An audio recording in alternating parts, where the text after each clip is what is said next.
Fala, meu querido, chegamos com a questão 102 da prova amarela, segundo dia aí da prova do Enem 2023, prova aí que falava sobre as ciências da natureza e a matemática. Nós já começamos, quem pegou a prova amarela já viu que encontrou muitas questões logo de cara de física, né? Acho que, se não me engano, é a sétima questão das 12 que já eram propostas. Aí você vai perceber que agora vai começar a dar um espaçamento um pouquinho maior entre as questões de física, porque na prova de ciência da natureza aparecem também as questões aí de química e biologia, mas logo de cara na prova amarela, muitas questões de física. E aqui surgiu uma questão sobre dinâmica, né? Uma questão também já bastante conhecida por parte dos alunos que estudam a questão de polias. A gente fez um exercício recentemente que falava sobre esse tema, era a questão da segunda fase na prova do Albert Einstein, era uma questão muito parecida sobre esse tema, a gente discutiu e eu espero que você tenha entendido e a gente vai resolver aqui com você essa questão. Bora lá então, ó. Então, se você não está inscrito aqui no canal, se inscreve, nos ajude cada vez mais a chegar a todo mundo que está estudando física. Ele está falando que uma academia decide trocar gradualmente seus aparelhos de musculação. Agora, os frequentadores que utilizam um aparelho do tipo 1, que é esse daqui, deixa eu colocar um pouquinho mais para cima aqui, o aparelho do tipo 1, ele tem um formato aqui, dá para a gente ver, tem uma, uma massa aqui, né? Uma massa M1, e aí tem uma roldana por aqui, a qual a pessoa puxa esse bloco aqui para cima. Então, esse é o naturalmente que a gente faz. Podem também utilizar o aparelho do tipo 2, que é o segundo aqui, só que ele é um pouquinho diferente do aparelho do tipo 1, porque você está vendo que aqui a gente tem uma divisão aqui entre as duas tensoras. Daqui para cá é a mesma coisa, só que aqui a gente tem mais uma polia que ele está mexendo aqui. E aqui ele fala que eu tenho as massas M1 e M2, são massas aqui possivelmente diferentes, ou até mesmo iguais, porque ele fala que a razão pode ser um aqui, se a razão for um, seriam massas iguais, em que eles podem elevar as cargas com velocidade constante. Isso aqui é muito importante, parece com uma informação bobinha aqui, mas você vai ver que isso na questão das forças é bastante importante. A fim de que o exercício seja realizado com a mesma força, ó, então a mesma força que eu aplico no aparelho de tipo 1 é igual ao aparelho no tipo 2, tá bom? Usuários devem ser orientados a respeito da relação entre as cargas nos dois tipos de aparelho, já que as polias estão fixas apenas mudam a direção das forças, enquanto a polímero móvel divide as forças. Muito bem, a gente vai falar já aqui na teoria que a gente vai resolvendo, eu vou te mostrar isso que ele estava querendo dizer aqui. Em ambos os aparelhos, considera as cordas inextensíveis e as massas das polias das cordas desprezíveis, que não há dissipação de energia. Condição ideal para a gente aqui. Bom, o que que a gente vai montar nessa situação? Vamos começar com a parte do aparelho 1 e ele está fazendo uma força aqui para cima. Então, essa força aplicada nessa corda ela é para cima. E essa força ela continua a ser aplicada aqui nessa corda. Então, a corda é a mesma, né? Então, ele faz a curvinha aqui e eu continuo a dizer que essa força está sendo puxada para cá. Então, você está vendo que a mesma força que ele fez aqui, ele continuou a puxar e aí, consequentemente, ele puxa essa corda aqui para cima. E aqui vem o detalhe importante, tá bom? O que que a gente vai dizer agora? A velocidade, começar dizendo aqui que para tipo 1, tá? Esse é o do tipo 1 que a gente tem. No tipo 1, a gente está dizendo que ele sobe com velocidade constante. Essa é uma informação que a gente grifou no texto. Se a velocidade é constante, a gente pode dizer que a força resultante é igual a zero. E por que eu posso escrever isso, né? Porque força resultante é massa vezes a aceleração. Se eu não tenho aceleração, não é? Se a aceleração é zero, porque a velocidade é constante, uma vez que a aceleração é justamente a variação da velocidade. Se não existe variação da velocidade, a velocidade é constante. Então eu posso dizer que a força resultante aqui nesse caso, ela vale zero. E o que que dá para a gente escrever nessa situação?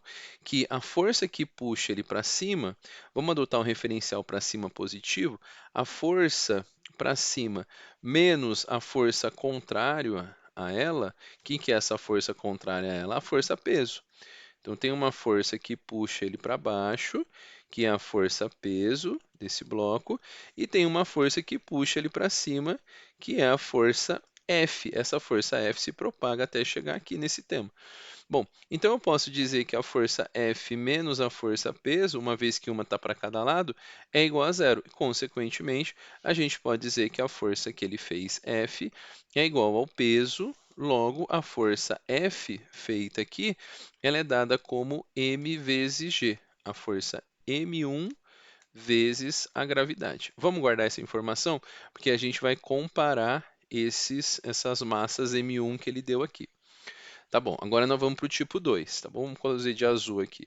No tipo 2, opa, tá tudo de régua aqui, vamos usar agora no formato correto. No tipo 2, ó.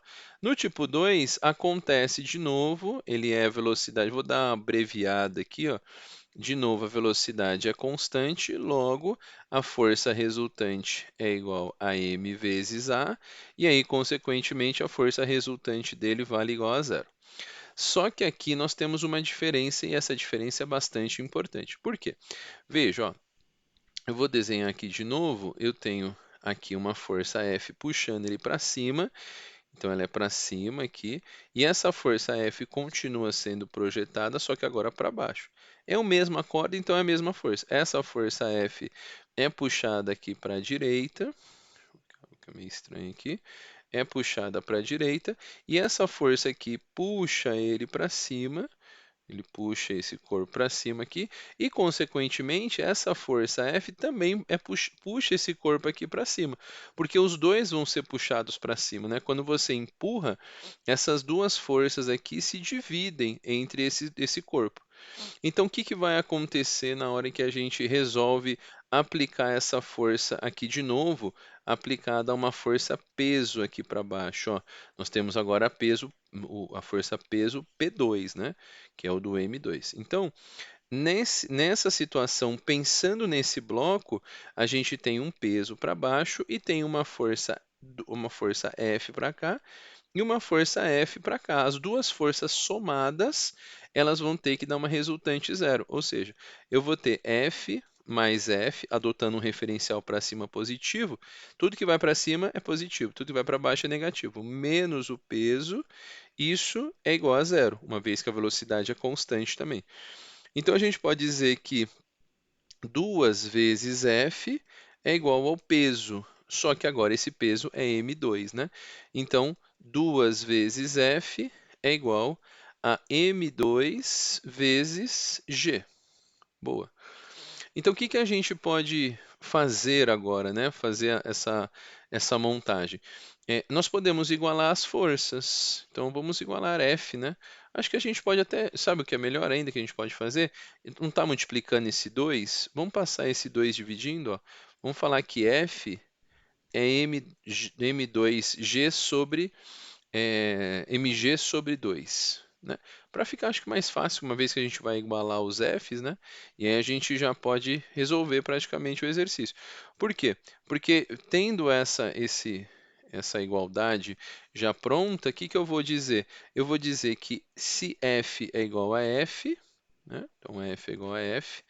Então, se f é igual a f, e a gente vai comparar esses dois f's, a gente pode dizer que m1 vezes G é igual a M2 vezes G, tudo isso dividido por 2. Não é?